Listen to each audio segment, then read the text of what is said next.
अस्सलाम वालेकुम। मैं हूं अकील अहमद, आपका physics teacher the learning concept academy से। प्रीवियसली हम लोग मोशन से रिलेटेड जो है वो कुछ टर्म्स जो है वो स्टडी कर चुके हैं। अब मोशन से related most important laws that are the Newton's laws of motion जो है वो हम डिस्कस करने जा रहे हैं। इन लॉज ऑफ मोशन को डिस्कस करने से पहले हम थोड़ा सा इसका बैकग्राउंड जो है वो देख लेते हैं।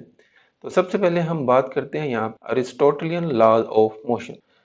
Aristotelian law of motion state that an external force is required to keep a body in motion.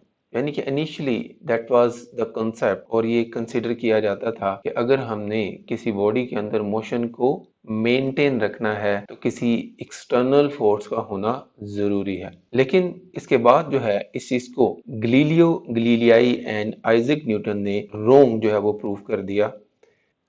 A ball released from rest on one plane rolls down and climbs up the other. In the absence of friction, the height of the ball on both the planes are the same. That is the ideal condition. In practical situation, the height on the second plane is always a little less but never greater. अब हम इन situation को जो है वो देखते हैं case one में कि a ball released from rest reaches the same height on the other side in the absence of friction as you can see here. Second case में हम देखते हैं कि जी the ball reaches the same height on the other side in the absence of friction but travel longer distance. यहाँ पे जो हमने situation create की है उसमें हमने अदर साइड जो है उसको थोड़ा सा प्रोलॉन्ग कर दिया है, लेकिन हाइट को हमने जो है वो सेम रखा है। तो आप देख रहे हैं कि ball in the absence of friction जो है वो सेम हाइट तक जा रहा है, लेकिन पहले के मुकाबले में ज्यादा डिस्टेंस जो है वो ट्रेवल कर रहा है।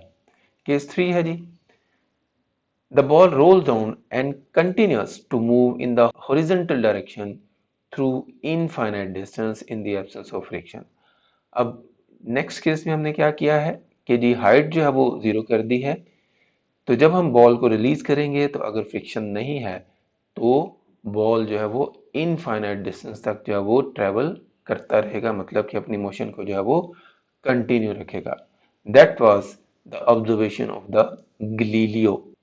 अब इन चीजों से गलीलियो ने कंक्लूजन जो है वो ड्राइव की, the states of rest and the state of uniform linear motion are equivalent. The state of rest and the state of uniform linear motion are equivalent. मतलब वो कहता है कि जी state of rest, state of uniform जो है वो एक ही जैसी सिचुएशन है, यानी कि आपस में सेम है। अब वो किस तरह से सेम है? In both the cases there is no net force acting on the body, मतलब कि इन दोनों सिचुएशन में किसी भी किस्म की कोई फोर्स एक्ट नहीं कर रही होती। मतलब कि अगर कोई बॉडी रेस्ट पे है तो तब भी फोर्स जीरो, अगर कोई बॉडी यूनिफॉर्म लीनियर मोशन के साथ मूव कर रहा है तो तब भी force zero. Therefore, there is no need to apply an external force to keep a body in uniform motion. तो इसका मतलब है इन मोशंस को रिटेन रखने के लिए हमें किसी किस्म की फोर्स की जरूरत नहीं है। In practice, we need to apply external force only to encounter the frictional or any other force so that the forces sum up to zero and the net external force becomes zero. To summarize, if the net external force is zero, a body continues to remains at rest and a body in uniform motion continues to move with uniform velocity. अब Galileo जो है वो अपने इस काम को जो है वो कंटिन्यू नहीं रख सका due to the death of Galileo. तो इसके इस काम को न्यूटन ने प्रोसीड किया और अपनी एक बुक जिसका नाम था प्रिंसिपिया ऑफ मैथमेटिका, और उसने उस बुक में अपने जो है वो थ्री लॉज जो है वो प्रेजेंट किए। तो अब हम इन लॉज को जो है वो डिस्कस करते हैं। तो सबसे पहले है जी Newton's first law of motion, जिसकी स्टेटमेंट है जी everybody continues to be in its state of rest or of uniform motion in a straight line unless and until compelled by an external force to change its state of rest or of uniform motion. In simple word, if the net external force on a body is zero, its acceleration is zero और acceleration can be non-zero only if there is a net external force on the body। यानी कि Newton first law of motion हमें कहता है कि अगर कोई body rest पे है या यूनिफॉर्म मोशन जो है वो परफॉर्म कर रहा है तो हमेशा हमेशा के लिए अपनी स्टेट ऑफ रेस्ट और स्टेट ऑफ यूनिफॉर्म मोशन को बरकरार रखेगा जब तक कि उसके ऊपर किसी किस्म की कोई एक्सटर्नल फोर्स नहीं लगती। और यहाँ पे इन सिंपल वर्ड हमने कहा है कि जी अगर एक्सटर्नल फोर्स जीरो हो एक्सेलरेशन जीरो होगा, और अगर आप एक्सेलरेशन को प्रोड्यूस करवाना चाहते हैं तो you must exert an external force.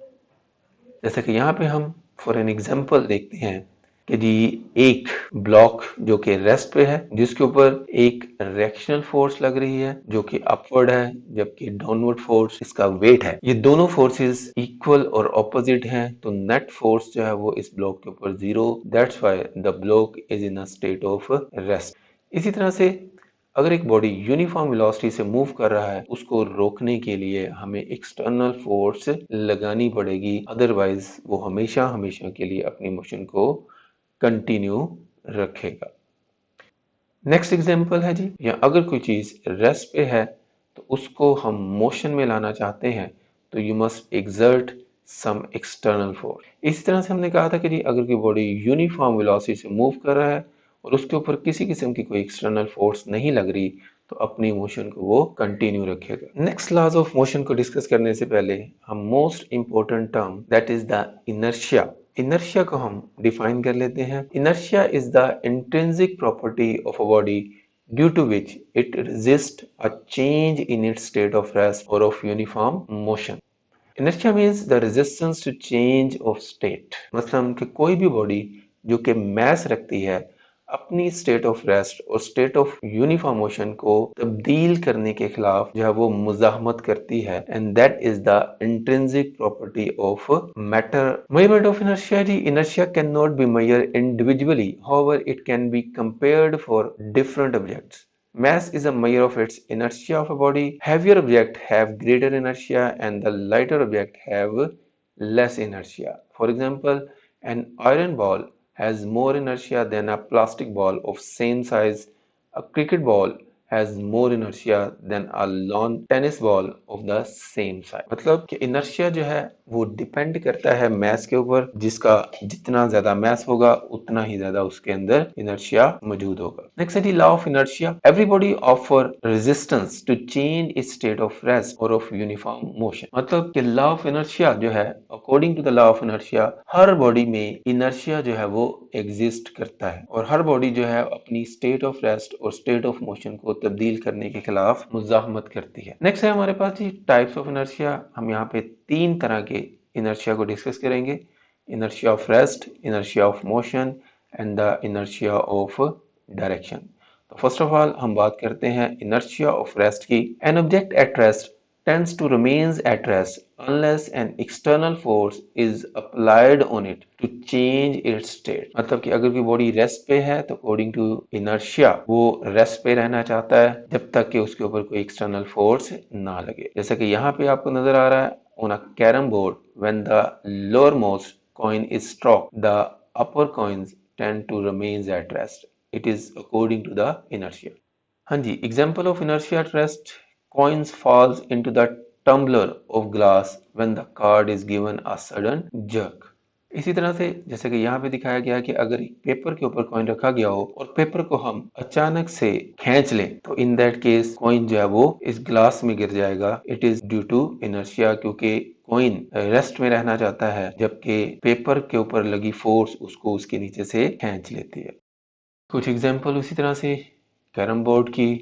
ये बॉल जो है एक वुडन प्लैंक के ऊपर रखा गया है, जब हम उसको पुल करते हैं तो पुल करने से बॉल जो है वो ग्लास के अंदर गिर जाता है। It is just according to inertia। Next है जी inertia of motion। An object in uniform motion tends to remains in motion unless an external force is applied on it to change its state। जैसा कि यहाँ पे दिखाया गया कि एक गाड़ी के ऊपर एक बॉक्स पड़ा हुआ है, अगर गाड़ी अचानक से जो है वो ब्रेक लगा देती है तो इन दैट केस क्या होगा कि वो ब्लॉक जो है वो आगे की तरफ जो है वो मूव करता रहेगा, it is according to the inertia, क्योंकि ब्रेक्स ने इस कार को तो रोक दिया है लेकिन इस ब्लॉक को जो है वो नहीं रोक पाए, जिसकी वजह से कि वो अपनी मोशन को कंटिन्यू रखता है अकॉर्डिंग टू इनर्शिया। यहाँ पे मजीद कुछ एग्जांपल है जी जो कि आपको नजर आ रही हैं, जैसा कि यहाँ पे आप देखेंगे ब्लॉक, एक आदमी जो है कार के अंदर बैठा हुआ है, जो ही वो ब्रेक अप्लाई करता है तो वो आगे की तरफ मूव करता है अकॉर्डिंग टू द इनर्शिया। इस तरह से सैटेलाइट जो है इसकी अर्थ के गिर्द जो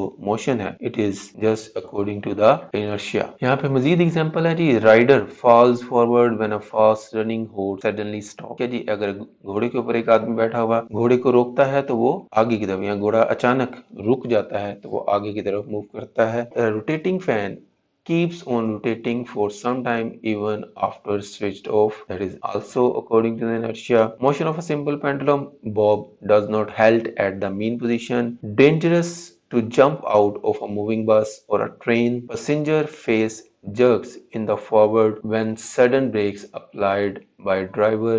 Inertia of motion sport athletes to take the long jump. ये सारी की सारी जो है वो इनर्शिया इन मोशन की एग्जांपल है। इसको आप ऑब्जर्व करें कि किस तरह से मोशन ऑफ इनर्शिया जो है वो इनमें अपना रोल प्ले कर रहा है। इसी तरह से नेक्स्ट है जी inertia of direction. An object moving in a certain direction is unable to change the direction unless an external force is applied to change its direction। जैसा कि यहाँ पे एक कार दिखाई गई है, कार की अगर डायरेक्शन अचानक से चेंज होती है तो इसके अंदर बैठा हुआ पैसेंजर जो है वो अपनी डायरेक्शन को चेंज नहीं कर पाएगा, जिसकी वजह से क्या होगा कि वो एक तरफ को लीन करेगा। Consider a stone being rotated in a circle at the end of a string. The velocity of the stone at any instant is along the tangent to the circle. When the string is released, the centripetal force whirling the stone vanishes. Due to the directional inertia, the stone flies off tangential। ठीक है जी, अगर कोई body circle में move कर रहा है और उसको मिलने वाली अगर सेंटीमीटर फोर्स खत्म हो जाए तो वो स्ट्रेट लाइन में ट्रेवल करता है, that is according to the direction of inertia. During the sharpening of knife, the sparks coming from the grind stone fly off tangentially to the rim of the rotating stone। आपने अगर कभी देखा होगा कि जब हम नाइफ को sharp कर रहे होते हैं तो इन दैट केस उससे निकलने वाले ग्राइंडिंग स्टोन जो है वो tangent to the rotating stone जो है वो फ्लाई करते हैं। When a vehicle moves, the mud sticking to its wheel flies off tangentially. When a tiger chases a deer, the deer runs along a zigzag path. It becomes difficult for the tiger to catch the deer. This is because the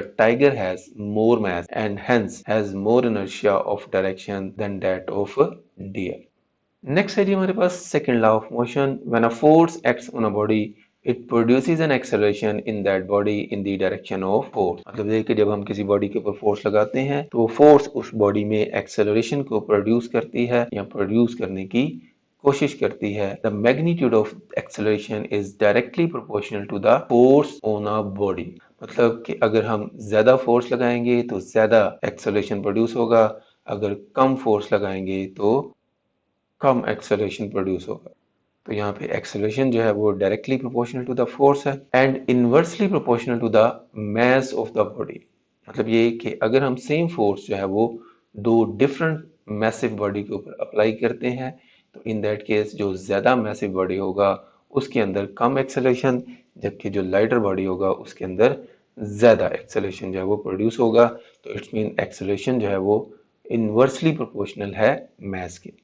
Next is the mathematical form of the Newton's second law of motion. If a body produces an acceleration a in a body of mass m, then we can state mathematically that the acceleration is directly proportional to the force and inversely proportional to the mass of the body। अगर हम इन दोनों equations को combine करते हैं, we get a single equation, a is proportional to f over m। This is the sign of proportionality and it can be replaced by sign of equality by inserting a constant। तो यहाँ पे हमने constant जो है वो insert कर दिया, that is के। हम के की वैल्यू को जो है वो फिक्स कर लेते हैं according to the international system of units. If m is equal to 1 kilogram and acceleration is equal to 1 meter per second and the force acting on the body is 1 newton, then the value of k can be calculated as that is equal to 1। So the above equation can be written as F is equal to ma, which is the mathematical form of the Newton's second law of motion।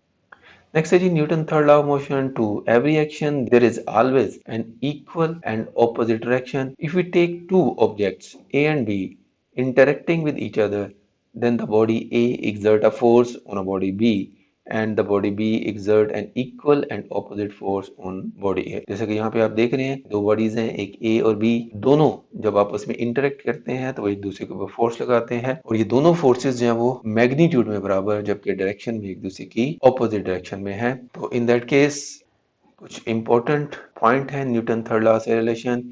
Action and reaction are just forces, they never cancel each other। although action and reaction equal और opposite होते हैं लेकिन कभी भी एक दूसरे को cancel नहीं करेंगे। क्यों नहीं करेंगे? because they are acting on two different bodies। the forces always occur in pairs। action and reaction do not act on the same body। action and reaction act on different bodies but simultaneously। there is no cause effect relation as it is a misconception। though action and reaction forces are equal in magnitude but they do not produce equal acceleration in two bodies over which they act। जैसे कि अभी हमने previously देखा कि दो different size के ball थे और जब वो दोनों एक दूसरे के ऊपर फोर्स एक्सर्ट करेंगे तो दोनों एक दूसरे के ऊपर एक जितनी फोर्स जब वो एक्सर्ट करेंगे, लेकिन उन फोर्सेस की वजह से इन दोनों के अंदर अगर एक्सेलरेशन प्रोड्यूस होता है तो उसकी मैग्नीट्यूड बराबर नहीं होगी। यहाँ पे कुछ एग्जांपल हैं जी एक्शन और रिएक्शन की। जैसे कि यहाँ पे दो स्प्रिंग्स हैं जिनको दोनों साइडों से खींचा जा रहा है, तो अगर आप इनके साथ न्यूटन मीटर या स्प्रिंग बैलेंस लगा लेते हैं तो you will observe that both the spring balance will show the same value of the force on each other. अगर हम किसी बॉल को दीवार के ऊपर थ्रो करते हैं, रिएक्शन ऑफ द वॉल की वजह से वो वापस आपके पास आता है। इसी तरह से अगर हम एक बुलेट को गन से फायर करते हैं तो गन जो है वो पीछे की तरफ रिकॉइल करती है, तो it is due to the reaction of the bullet on the gun. Same इसी तरह से अगर एक बलून जिसमें से अगर एयर निकल रही हो तो उसका ऊपर की तरफ जाना जो है that is the reaction of the gas which is ejecting from the tail of the balloon। next इसी तरह से किसी रॉकेट का जो है वो मूव करना, it is also due to the exhaust gases which are coming out from the tail of the rocket। इसी तरह से अगर एक आदमी बोट पे खड़ा है, जो ही वो बोट से बाहर निकलता है तो बोट जो है वो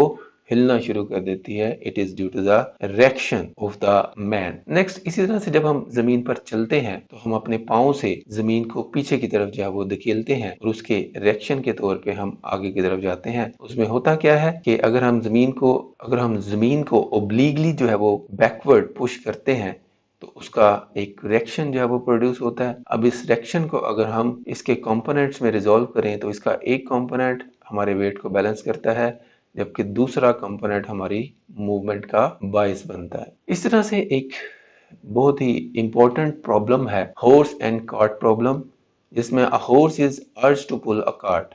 The horse refuses to try, citing Newton's third law as his defense। The pulls of me on the cart is equal but opposite to pull of the cart on me।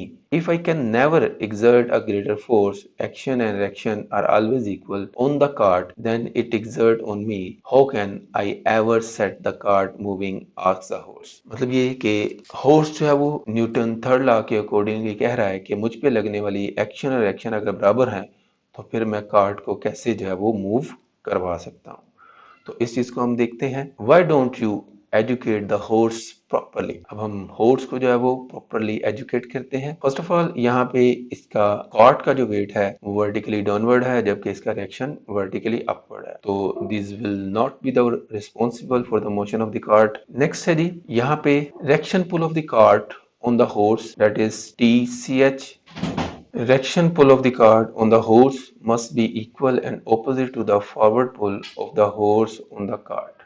If the horse pushes the ground in a slanting manner, the reaction offered by the ground is resolved into vertical and horizontal component। In that case, the vertical component V must be equal and opposite to the weight of the horse, and if the horizontal component H is greater than the friction F, then the horse cart system will move forward with the acceleration।